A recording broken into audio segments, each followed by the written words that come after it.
Good afternoon, everyone. It is 4 p.m. ET, and hooray, you have found us on Crime Time on A Mighty Blaze. We are so pleased that you are here today. I'm your host, Hank Phillippi Ryan, the USA Today bestselling author of 14 novels of suspense, the most recent one being Her Perfect Life, which is so casually displayed behind me. And we are so thrilled to welcome, one of my very favorite authors, the fabulous Julie Clark, who's brand new, The Lies I Tell, so casually displayed behind her. Yes. Is coming out next week. Congratulations on your launch day next week. Are you just going crazy? It's starting to get really busy. I'm getting emails every day about, I need you to do this and I need you to videotape that. And, it's a lot. It's a lot, but I'm looking forward to it. The only thing that's worse than having a too full to-do list is having an empty to-do list. I heard somewhere, somebody said, I can't remember, I don't know which author to attribute it to. They said the only thing worse than going on the only thing worse than going on book tour is not going on book tour. And I think as we're planning the final stages of my tour, I think that's definitely true, because I've not gone on book tour before. And, it's overwhelming.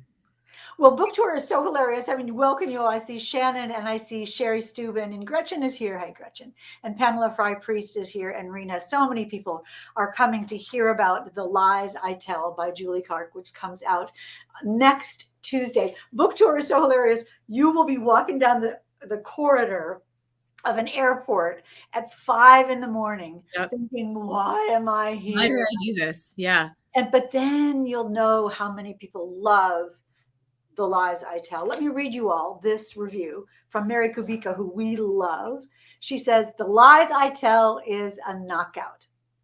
Smart, savvy, and so duplicitous, with a propulsive storyline and two of the most beguiling female characters I've ever met. Julie Clark does it again. When you saw that, what did you think?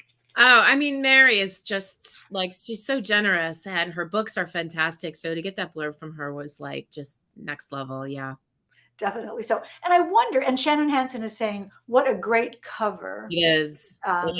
They talk a little bit about that. Who's who and what's I don't know. I don't know who is who on that. I Sourcebook's art department is just phenomenal. I loved what they did with The Last Flight as well.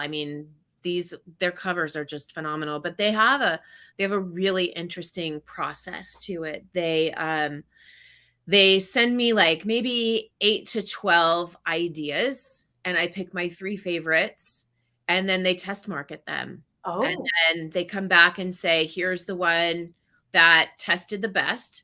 And then they show me different color combinations for that cover. So for this one, I saw pink and blue, orange and green, all different kind of color combinations. And again, I picked my 3 favorites, and then they test marketed those. So it's really, that's how Sourcebooks is. They're very data driven, and they're very, they like to have data to back up the decisions that they make. So it was a really interesting process, but I'm very happy with sort of what we ended up with. And let me show it to you I'll show it to you a million more times. But this sort of teal and lavender and purple, very, very mysterious and shadowy, and gorgeous. And this is great. And the reason they spent so much time on the cover, first of all, they want everyone to pick it up, which they will.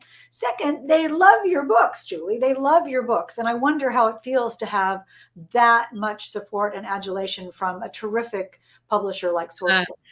It's any author's dream to have the kind of publisher support that I have. They're just so generous with all of their time and attention, and everybody is so hands-on. There's not a single person in the organization, from the publisher, Dominique Ricard, all the way down to, the people who are running the social media trainings, and, everybody is just so hands-on that it's just a wonderful place to be. And Margaret in the back room of Crime Time is saying, yay, Sourcebooks. And Priya is saying, it's so unique. That's great. Let me tell you all that now you'll know what to look for in the bookstores. Remember bookstores? And Julie's going to be on tour, and we'll put up a link to her schedule so you can see her in person with your mask on, but in person, so you can grab a copy of this Mhm. wonderful, terrific book. Let me tell you quickly a little bit about A Mighty Blaze. If you're new to A Mighty Blaze, welcome, welcome, welcome. If you're new to Crime Time, welcome, welcome, welcome. A Mighty Blaze was started at the beginning of the pandemic by the amazing powerhouse team of Jenna Blum and Caroline Levitt to sort of keep us together and keep us talking and keep us discovering new books. So we are going on up to year 3 coming up now, and we have at least used this time to introduce you to fabulous authors like Julie Clark and her marvelous book, her unputdownable book, The Lies I Tell. Quickly, I'm going to take 10 more seconds just to tell you formally about Julie in case possibly you don't know.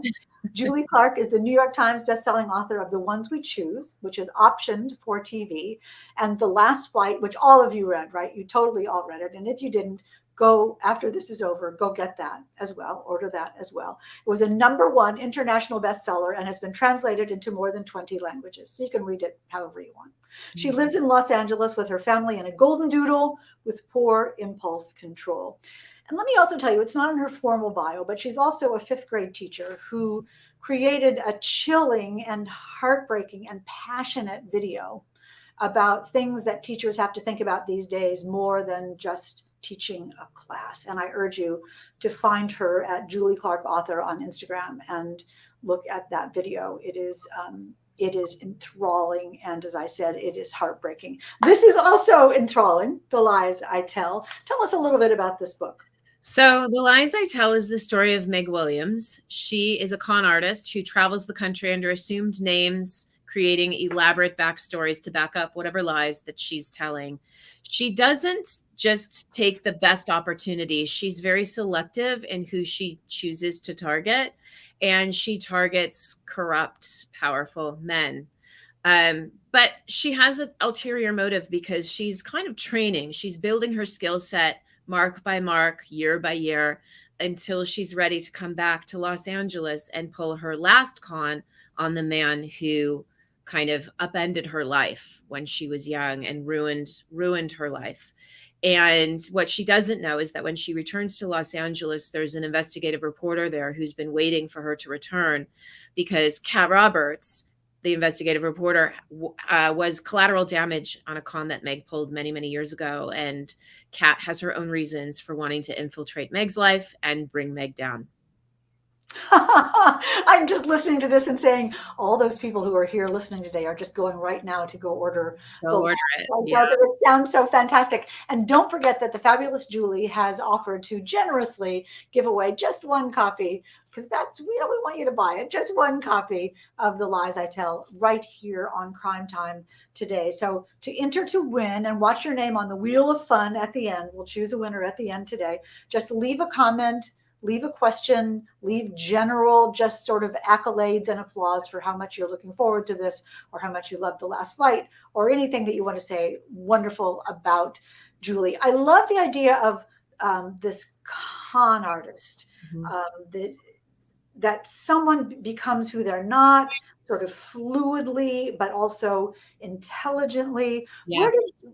I mean, they're both clever and smart and amazing and resourceful and determined. We can talk about that. Vengeance against vengeance, says Priya. Hi, Priya.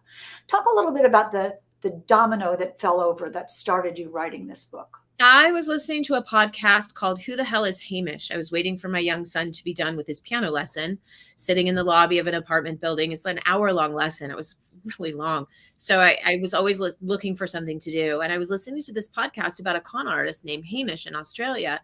And he was getting women to fall in love with him and give him like large sums of money. And I remember thinking, like, I could see this guy coming from a mile away, right? Like, charming guy, come invest in this can't lose investment opportunity. Oh, we're in love. Like, I don't know. I'm a very skeptical person.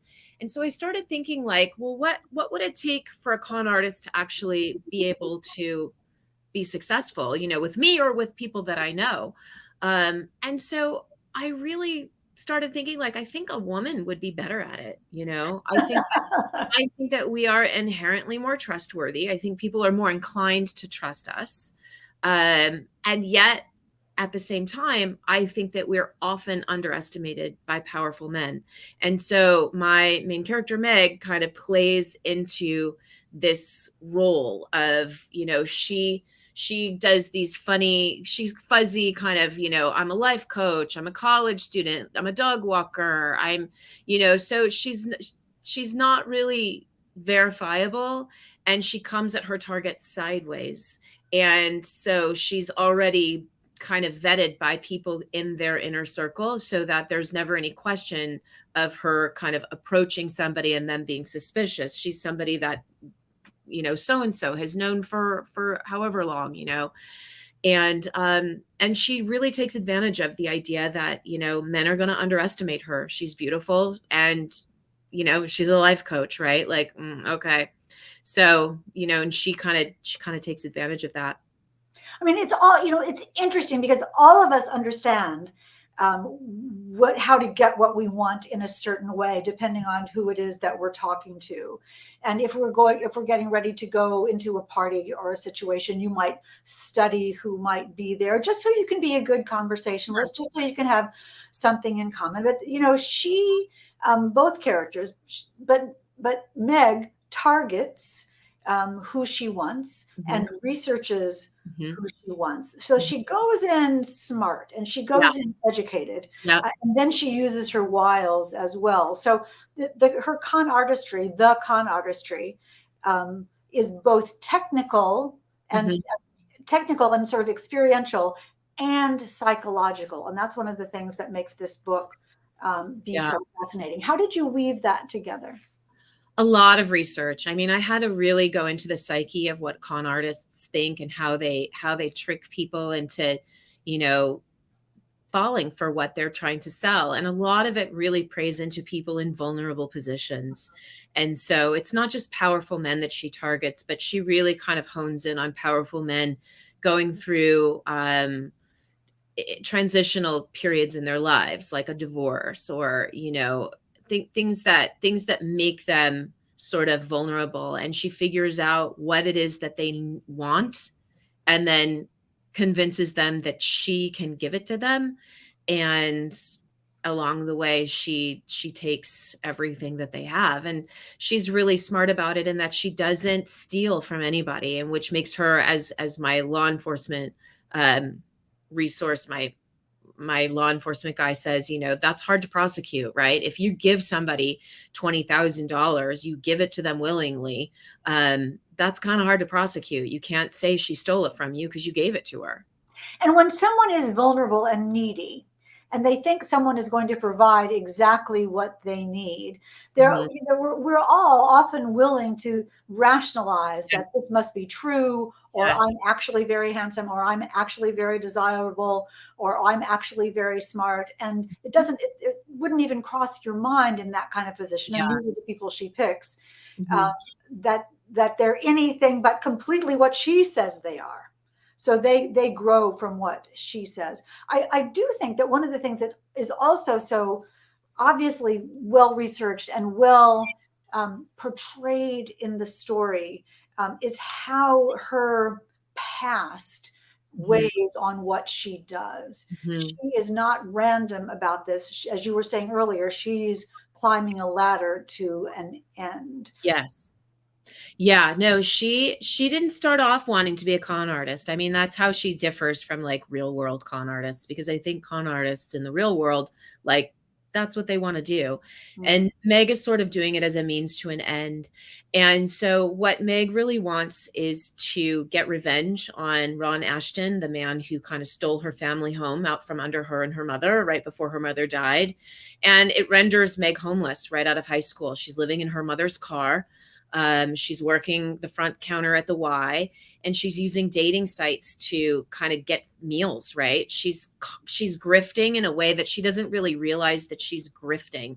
She's just trying to survive, so she goes on to online dating sites, and she meets guys who seem, look nice, and maybe could buy her dinner a couple nights a week, right? Maybe a safe place to sleep a couple nights a week. Not anybody that she wants to have a relationship with.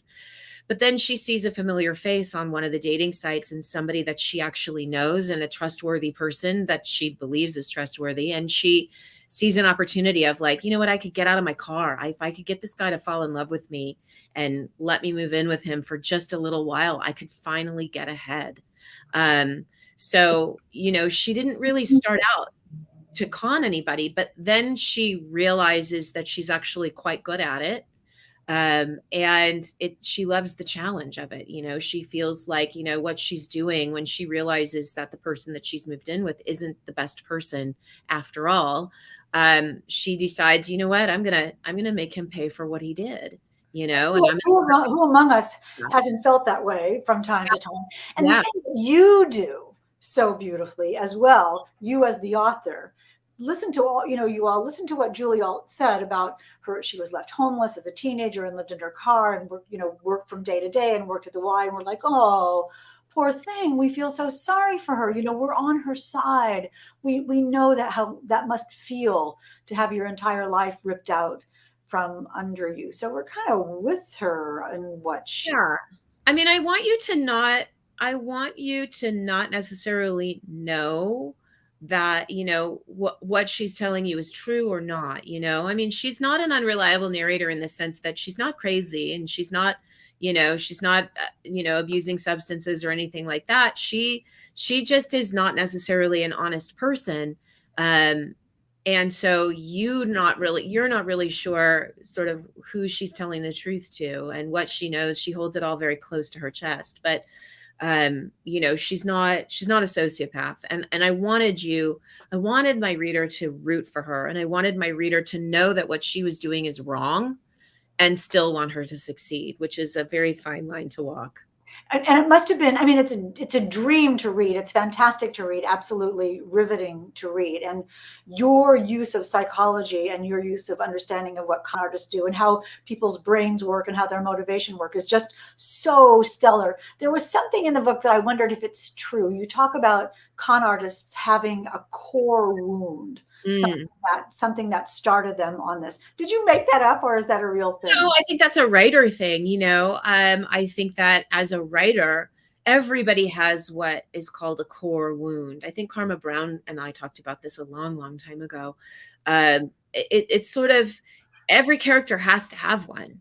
Otherwise, why are you there in the story with them, right? Like it's not interesting to read about whole, well-adjusted people that have no problems and everything's going well and they came from a perfect family and everybody has a core wound and we don't know what it is necessarily, but that's the joy of writing it and that's the joy of reading it so that you can figure out what that is. But as an author, it's my job to know what that is and to slowly help the reader discover that too. And you see that come through in every character. It's so genius of you, so subtle and so seamless, but so absolutely present. Rewinding just a tiny bit to the research that you certainly must have done. It's so genius in this book about con artists. Mm-hmm. What do they think? Are there some who really are out just to do it for the fun or the glory or the joy or the trickery? Or are there, someone, Priya was saying this sounds like Robin Hood a little bit. Yes, I think that's sort of the gist of my book. I don't think that there are Robin Hood type of con artists out there. I think that con artists are out to get money from people in any way that they can, and they will target anybody who looks like a good opportunity. And Meg doesn't do that. There are people that she passes by deliberately because that's not the kind of person that she wants to be taking anything from. So she's very mindful about that. But I think that most con artists see an opportunity and they take it. I mean, that's, that I don't know whether they believe their own lies. I think some of them must, but I don't know what, but I don't know whether they think like this is my job and this is just what I do. I mean, I'm thinking of like Anna Delvey, right? Like, I mean, she just was bonkers and everybody wanted to believe her. And I think that she believed herself, and I think that about Elizabeth Holmes. I think Elizabeth Holmes got in way over her head and was really enjoying these millions of dollars coming into her startup.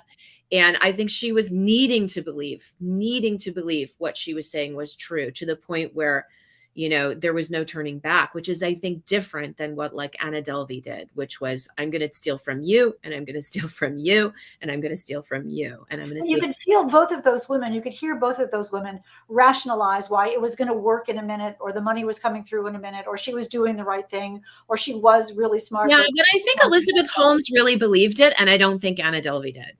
Really. That's great. I mean, they're both such fascinating women. Just Yeah.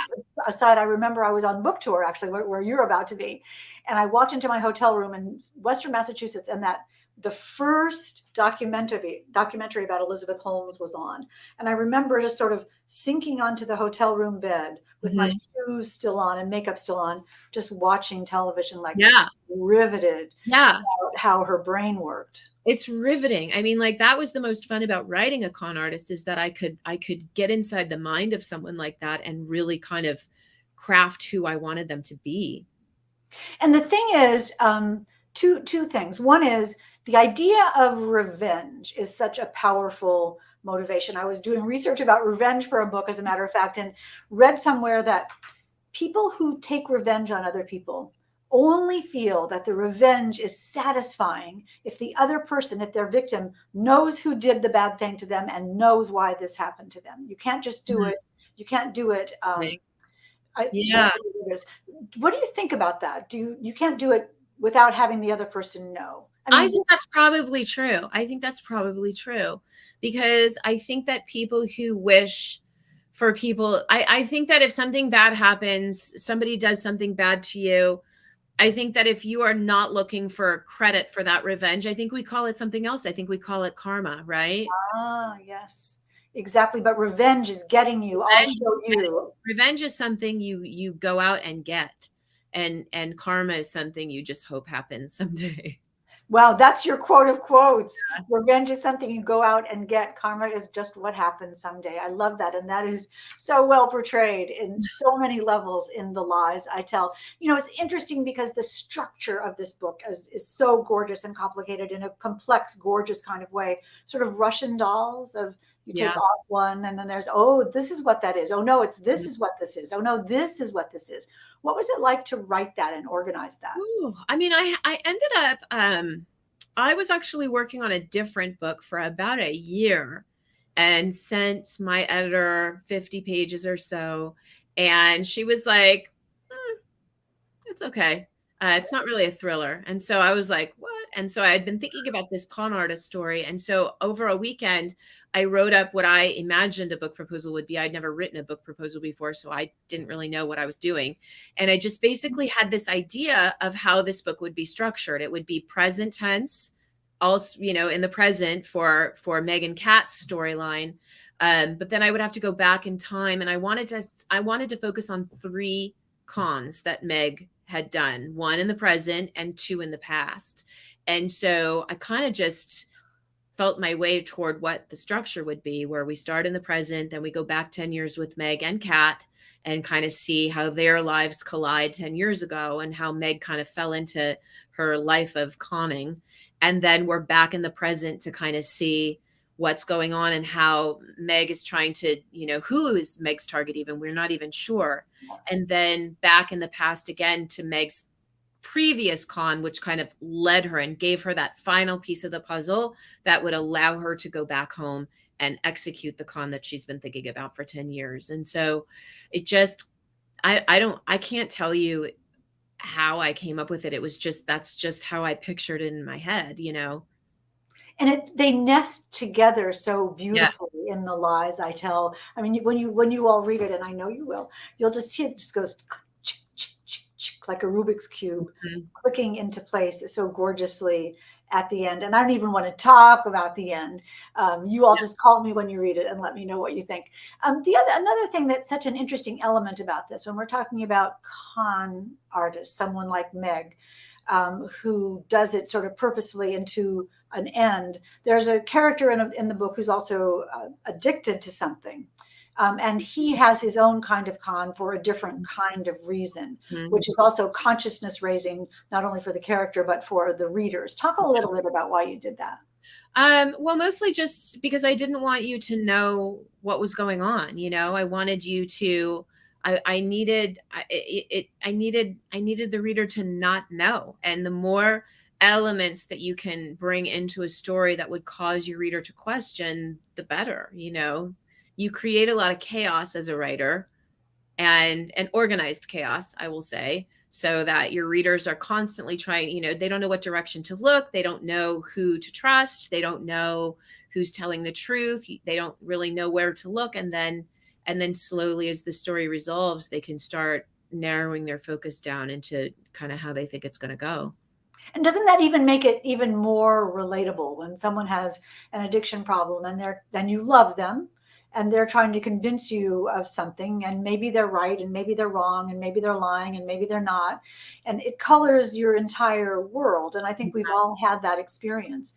Again, that makes your characters even more relatable. Yeah. I mean, I just think like anytime that you can shine a light on an addiction, it's an illness. And so it's very different from, what Meg is doing. And I wanted to make sure those were two separate things. Yeah, it's fascinating in every way. We're talking about, you all, The Lies I Tell by Julie Clark. Don't forget to leave a question or a comment. We'll get to the questions in about 3 minutes, and you will be entered to win a copy of The Lies I Tell, which will not be out until next week, but it is available for pre-order right now, which you will definitely want to do. We were talking earlier, Julie, about the video that you made, if you don't mind talking about Sure. that. Yeah. Yeah. About being a teacher and the terrifying times now of being a teacher. And also, one of the things you say in that, which is sort of peripheral, is at the beginning is sort of, people say, when am I going to quit my job and write all the time? And you say, why would I do that? Yeah. It was so much from your heart. Yeah, no, I love teaching. I love working with kids. It really is, I think, the best second job to have to writing, because it uses such a different skill set. And teaching, and talk to any teacher and they will tell you that job is the best job when things are hard or you have problems at home or something is wrong. It's the best place to go to forget everything. You go into your classroom and those kids take over your mind for 6.5 hours and you don't think about anything else for 6.5 hours. And I think that's a gift. You really are in the moment with them. You really are, totally immersed in something completely wholesome. I mean, kids are wholesome people. I see somebody asking if kids are little con artists. They're pretty honest. Even when they're lying, you can tell they're not telling the truth. They're not that good at it yet. So they're just testing. They're just seeing. Well, and yeah, they like to try things out, and they forget that I've been doing this for 25 years, and I've heard all the lies, I've seen all the tricks, and you're not new. Well, as I said, I urge you all to go to Julie's Instagram and watch that video because it is passionate and it is wonderful. I do want to ask you one more question, and then we'll get to the other questions about The Lies I Tell. And that is, when there's a moment when you have to hit send for the final time, when you send your book to the editor and then that's it. And my editor will say, this is it, no more changes, you're hitting send. Yeah. When you hit send, how did you feel about The Lies I Tell? Very relieved and happy. I felt like, I had done everything that I could on it in a very short period of time. And I felt like I'd gone through that manuscript with a fine-tooth comb. My team had gone through it with a fine-tooth comb. If there are typos in it, we can read around the typos. Yeah. I've read this. It is riveting. I couldn't tell you if there was a typo in this. That would be the last thing. Hopefully it's not. Yeah. I was turning the pages so quickly. You all, this is a brilliant cat and mouse game story. And there are several cats and several mice, and you never quite know which is which. It's unique and riveting and suspenseful and brilliant. And my final question, I promise you, Julie, is I was going back to Mary Kubika's wonderful blurb where she loved it, and said, Julie Clark has done it again. When you had this massive blockbuster of The Last Flight that everybody read. And now people are at home, including me, saying, ooh, I can't wait to read the next Julie Clark book. Was that exhilarating or intimidating or a little of each? Oh, it's everything. I mean, it's wonderful, it's exciting, and terrifying at the same time, because you know they can't wait to get their hands on it, and there's always that little voice in the back of your head that's like, what if they hate it? You know, what if there were things you could have done to it that you ran out of time and now it's too late? You know, when you hit send, it's like you're committing to that version of the book, and you're married to that version of the book. There is nothing else you can do to it, even if you beg, cry, weep, you know, offer bribes, they're going to say no. And so, you know, you really do have to kind of take a leap of faith. And I mean, I think publishing a book is a leap of faith, right? It's taking a story that you create in your own imagination and you're in the dark hours of the morning, at least for me, and, you know, and send it out into the world and hope that people like it, you know, and after that it's up to them, and it's in their hands, and it's in their world, and they get to make those decisions. And you know, Well, the universe is abuzz about The Lies I Tell. I think you can let your breath out a little bit now. And don't forget, I mean, I always think about this. Don't forget to be happy about this. You have done it. It is brilliant. It's wonderful. You succeeded. You worked hard. You got, you know, your editor said, I don't like the first idea. You came back with another one, and it turned out to be this. mm-hmm. And hooray. So congratulations. Thank you. Thank Let's you. take a couple of questions before our time runs out. Question time, and then we will use the Wheel of Fun to see who has won Julie's book. Our first question is from Susan. Your first book, The Ones We Choose, was of a different genre than The Last Flight and The Lies I Tell. Do you feel you found your home in writing thrillers, or would you say suspense, domestic suspense? Whatever we want to call these. I think so for now. I mean, I don't know that I wouldn't go back to writing some upmarket women's fiction in the future, but I mean, this is where my readers live. And so, yeah, I think I'm probably here for a while. And you are working on something else. Someone was asking, Yes. Priya was asking, what Yes. are you working on now? I know, you know, you're working on, I'm going on book tour. I'm not going. I am, but I still have to work. I mean, it's like, it's one of those things where I wish that I could just step away from what I'm working on right now, but I'm a little bit behind from where I want to be. So I think I'm going to have to take it with me. Now, how much work I get done, I don't know, but I'm going to take it. I mean, I always love to write on airplanes. You know, you're in this pod, there's a certain finite amount of time. You have your little spot, you open up your computer, and then everybody's looking at you like, what are you? Yeah, I mean, I kind of like, I'm very protective of my space, and I do a lot of like longhand journaling, and I'm such a nosy person that I would be like, I know. I've seen people do that. And so I don't want, so I'm too close, you know, too close to other people for me to do that on an airplane. So I like to read on airplanes. I like to watch whatever they have on the, you know, on the screen in front of me. Sometimes I'll download stuff onto my iPad and just kind of like zone out. Once I watched like 5 episodes of Project Runway, just like, yeah, I mean, that's kind of the best thing. I watched an entire documentary, like 5 or 6 episodes about the 100-foot wave. It was fantastic. Oh. Yeah, and got me from New York to Los Angeles, and I was like, we're here. You know? I love that. That is so fun. That is so fun. Let's take one or two more questions if we have them. Jenna says, what is the most surprising thing Julie learned about con artists, and would she ever be tempted to try asking for a friend? She said. Asking for a friend, sure. Let's see. The most surprising thing that I learned about con artists is that they're kind of fearless. Like, there's nothing that they won't try if they think they can get away with it. They're not afraid to break the law. Obviously, they're not afraid. They're not really even afraid of getting caught.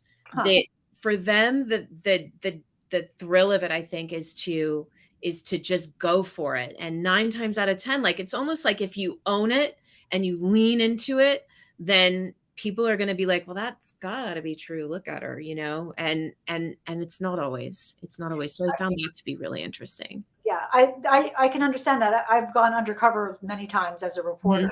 Mm-hmm. And you just sort of have to believe that you are. There's like 10% who remembers that I'm a reporter, but 90% of me is whoever that is. Mm-hmm. You know, it's just like method acting. You're just you're just doing it. You just own it. Yeah, you have to really own it. And then I don't know, to answer the second part of her question, I would never con it. I mean, I'm like the most honest person in the world. Like I once was walking the dog and I found a $20 bill on the sidewalk and I picked it up like it's a $20 bill.